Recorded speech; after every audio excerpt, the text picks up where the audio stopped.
Takže od dnes začínam mapovať svoju prípravu na majstrovstvá sveta. Dnes bol ten deň, kedy som mal v pláne otrénovať kľúčový ťažký tréning, ale musel som vyhodnotiť svoju aktuálnu situáciu počas už začiatku tréningu, kedy som cítil, že na mňa vplýva naozaj ten veľký chlad, na ktorý ešte nie som adaptovaný,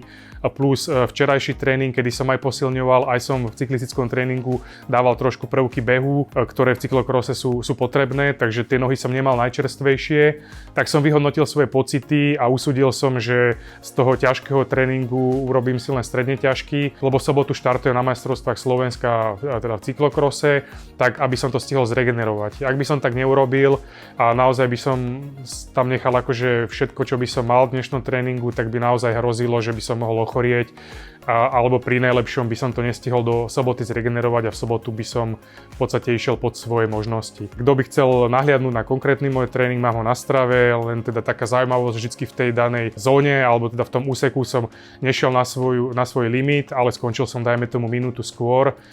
plus som dával 20-sekundové takmer šprinty naplno, v zóne 6, prekladané 40-sekundovou pauzou a išiel som ich len 4 po sebe, kde viem, že v oddychnutom stave viem to zvládnuť aj 10 krát po sebe.